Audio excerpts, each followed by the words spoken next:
अचानक मधु को रोता हुआ इतनी बुरी हालत में दरवाजे पर खड़ा देख मीना जी डर जाती हैं।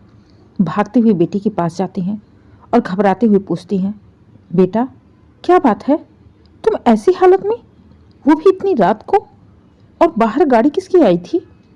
तू अकेली आई है, तेरे साथ कोई नहीं आया? क्या बात हो गई, बता तो सही। माँ के इतने सारे सवाल एक साथ सुनकर मधु माँ को पकड़ के रोने लगती है।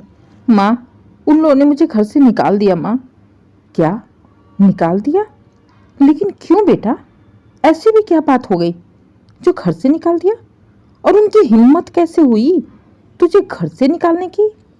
मीना जी को बेटी के ससुराल वालों पर गुस्सा तो बहुत आया, लेकिन पहले उन्होंने अपनी बेटी को बैठाया, पानी पिलाया, शांत कराया। इसके बाद गुस्से में गरजती हुई मधु के ससुराल फ़ोन लगाती हैं। पहले तो 2-3 बार किसी ने फ़ोन ही नहीं उठाया। काफ़ी देर से ट्राई करने के बाद जब मधु की सास ने फ़ोन उठाया तो मीना जी गुस्से में बोल पड़ी, बहन जी ये क्या तरीका है? मुझे नहीं पता था आप लोग इतने शरीफ हैं कि आधी रात को बहू को घर से बाहर निकालने में आप लोगों को जरा भी शर्म नहीं आती। मीना जी जबान संभाल के बात करिए। ये जो आपकी अकड़ है ना, इसे अपने पास रखिए और अपनी बेटी को भी अपने पास रखिए। ऐसी ऐसी लड़कियां बहुत देखी हमने। जैसे ही मधु की सास ने कहा कि ऐसी ऐसी लड़कियां हमने बहुत देखी हैं, मीना जी का तो पारा ही हाई हो गया। बहन जी सोच समझ के बात करिए, आप मेरी बेटी के बारे में बात कर रही हैं। मुंह मांगा दहेज दिया था हमने आपको, कमी क्या रह गई थी? वो भी बता दिया होता, उसे भी पूरा कर देती। लेकिन आपकी हिम्मत कैसे हुई मेरी बेटी को जलील करके घर से बाहर निकालने की? देखिए मीना जी, ये जो पैसों की गर्मी है ना, इसे और अपनी बेटी को अपने ही पास रखें। समझ गई आप? कितना दहेज दोगी आप? 10 लाख, 20 लाख, 25 लाख, 50 लाख, यही ना? इससे आप हमें खरीद लोगी?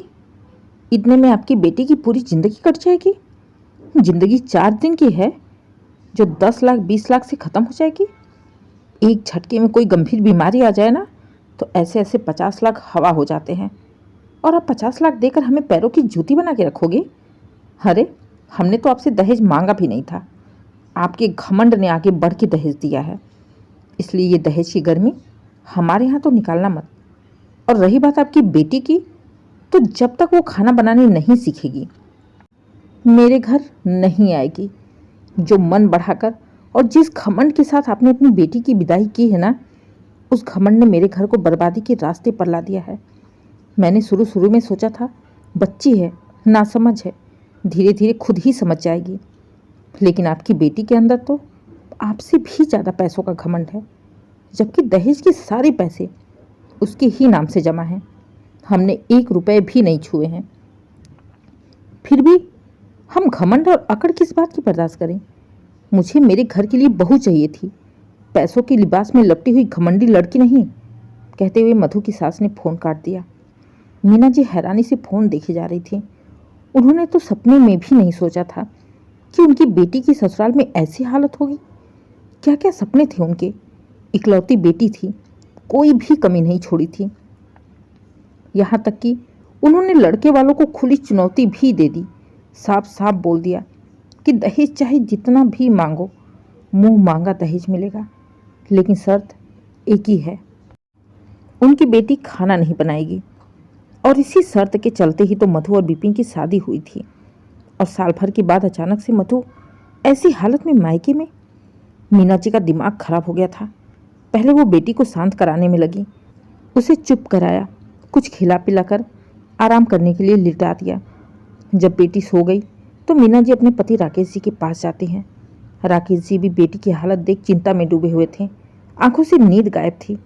पति को परेशान देख मीना जी मधु की सास के ऊपर गुस्सा होते हुए बोली, सुनो जी, फ़ोन लगाओ और अभी के अभी बेटी की सास से बातें करो, नहीं तो मुझे 2 मिनट नहीं लगेंगे पुलिस केस करने में।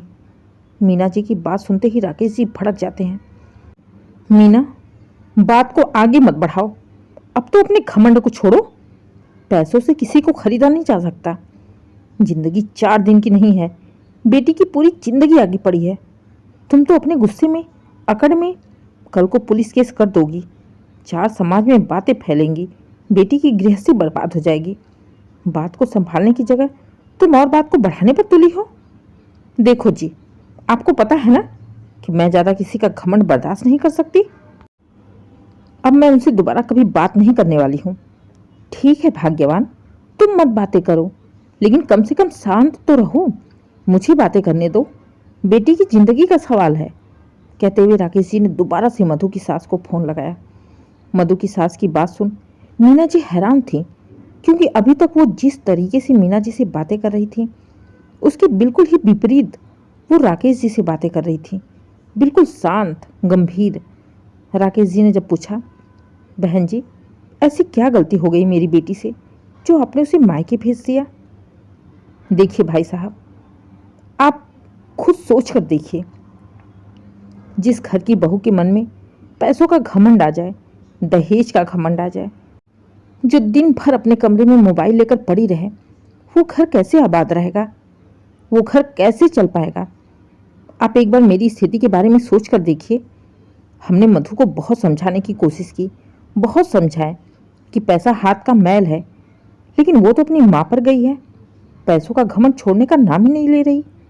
तो आप ये बताओ, पैसा बैठे बैठे उसे खाने को देगा? वो घर की बहू है, अगर वही रसोई नहीं संभालेगी तो कौन संभालेगा? क्या जिसके पास बहुत पैसा होता है वो खाना नहीं बनाता, खाना नहीं खाता?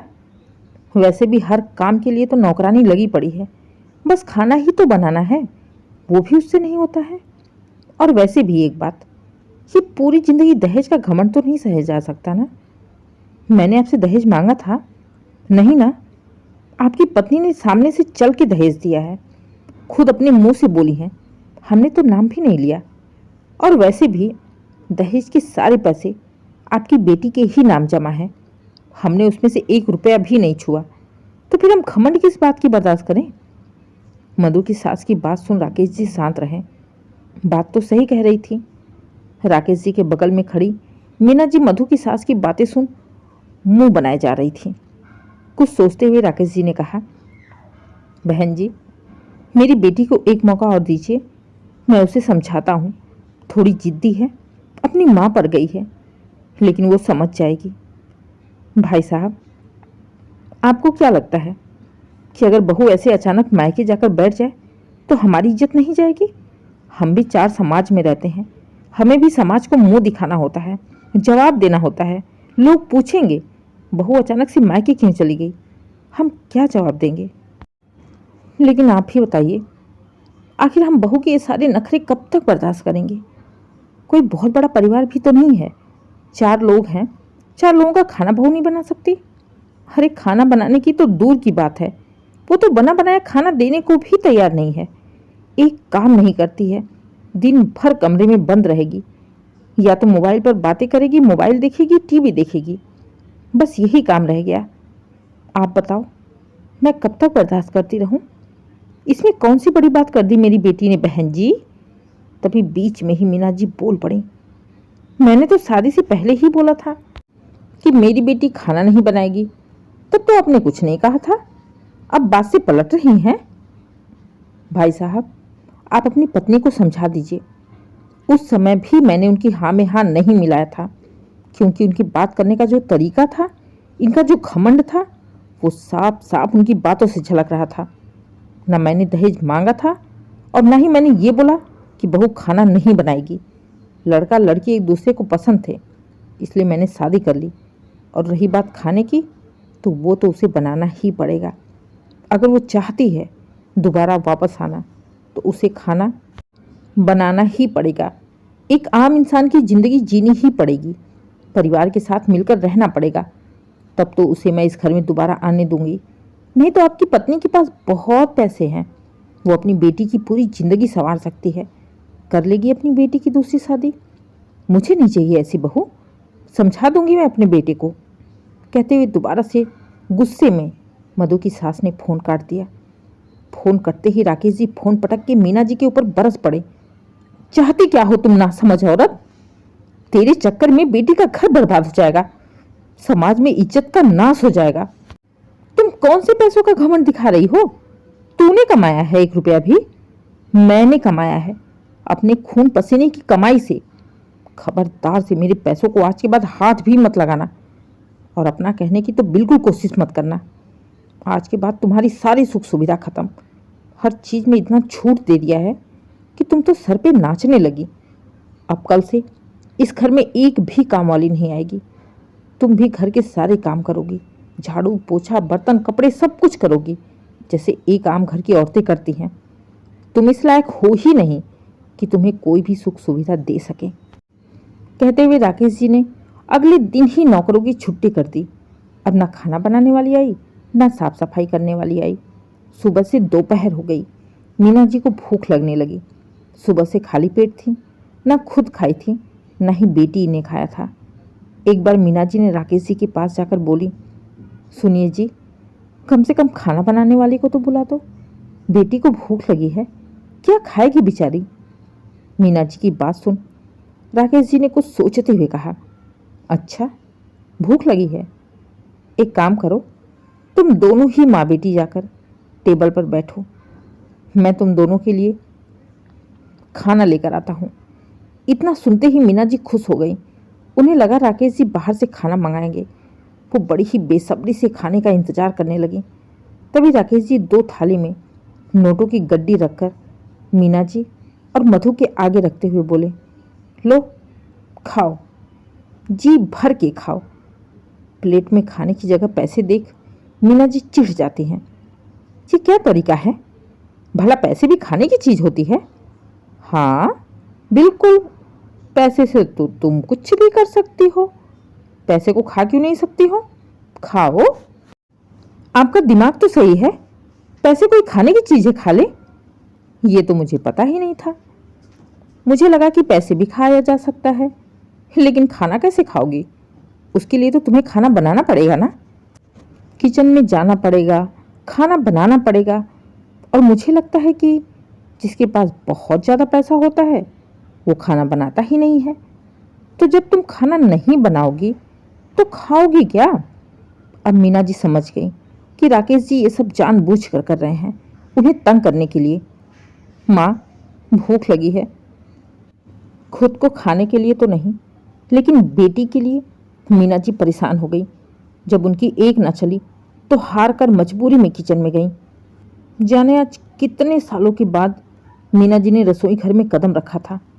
कुछ समझ में ही नहीं आया क्या बनाए। आज तक तो बना बनाया खाना मिलता था। बड़ी मुश्किल से दाल चावल बनाए, खुद खाया, पति और बेटी को भी खिलाया। अब शाम की चिंता भी होने लगी। मीना जी एक बात तो अच्छी तरह से समझ गई थी कि अब इस घर में खाना बनाने वाली आने से रही, इसलिए अगर खाना खाना है तो खाना बनाना ही पड़ेगा। पैसे रुपए एक तरफ, खाना एक तरफ। जीने के लिए पैसे से ज़्यादा खाने की ज़रूरत है। इधर राकेश जी मधु की सास से बातें करके, उनके हाथ पांव जोड़ते हुए, उनको मनाते हुए आखिरकार मना ही लिया, और 1 हफ्ते के बाद दोबारा से मधु अपने ससुराल चली गई। राकेश जी ने मधु को बहुत समझाया, घर गृहस्थी की बातें बताई और साफ साफ बोल दिया था कि दोबारा ऐसी कोई भी शिकायत लेकर मायके मत आना। बेचारी मीना जी पति के आगे लाचार थी। बेटी को भेजने का मन नहीं था, लेकिन मजबूरी में उन्हें मधु को भेजना ही पड़ा। इधर मधु की सास ने 2 दिन तक तो मधु से कुछ नहीं कहा। मधु जाने के बाद दोबारा से अपना वही रवैया शुरू कर दी थी। उसके अंदर अब ये घमंड आ गया था कि कुछ भी हो जाए, आखिर माँ जी झोंक कर ही तो मुझे बुलाई हैं। मैं तो खाना बनाने से रही, लेकिन मधु शायद भूल गई थी कि गुरु गुरु होता है। जैसे ही मधु की सास को लगा कि मधु इन सब से सुधरने वाली नहीं है, तो उन्होंने अगले दिन से ही बस खाना बनाने वाली को छोड़कर झाड़ू पोछा साफ सफाई करने वाली को निकाल दिया। सुबह बस खाना बनाने वाली आई, खाना बनाकर चली गई। मधु की सास ने मधु से साफ साफ कह दिया, बहू, तुम्हारी माँ ने दहेज इस शर्त पर दिया था ना कि तुम खाना नहीं बनाओगी, तो ठीक है, आज के बाद तुम्हें खाना बनाना भी नहीं पड़ेगा, लेकिन घर के बाकी काम तो तुम्हें ही करने होंगे, तभी खाना मिलेगा।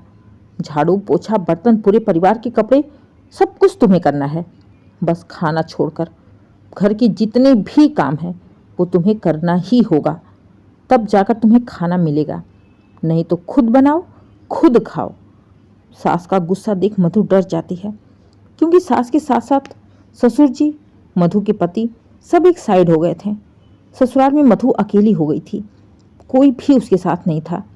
यहाँ तक कि उसकी पत्नी भी मजबूर हो गई थी। मधु पूरे परिवार का गुस्सा देख ना चाहते हुए भी काम करने के लिए मजबूर हो गई।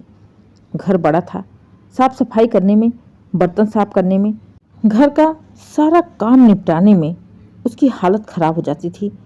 एक दिन वो फोन पर अपनी माँ को रोते हुए बोली, माँ, मुझे तो इन लोगों ने घर का नौकर बना के रख दिया है। सारा काम दिन भर करवाते हैं, बस एक मैं खाना ही नहीं बनाती, बाकी घर का सारा काम करती हूँ। बेटी की तकलीफ को सुनकर मीनाजी ने कहा, बेटा, क्या सोचा था, क्या हो गया? मैंने तो तुझे सुख देने की कोशिश की थी, लेकिन सब उल्टा हो गया। मेरी बात मान, पूरे दिन घर में नौकरों की तरह काम करने से तो अच्छा है कि कम से कम तू खाना ही बना ले। खाना बनाने में उतनी मेहनत भी नहीं लगेगी जितना घर के काम करने में लगती है।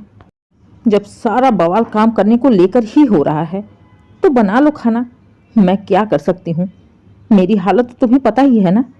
तुम्हारे पापा भी मेरी आजकल एक नहीं सुनते हैं। उन्होंने भी तो सारे नौकरों को घर से निकाल दिया। आज दोनों ही माँ बेटी उदास थीं। दोनों का ही घमंड टूट चुका था। आज उनका पैसा हार गया था। मीना जी और मधु को हार कर हालात के आगे समझौता करना ही पड़ा।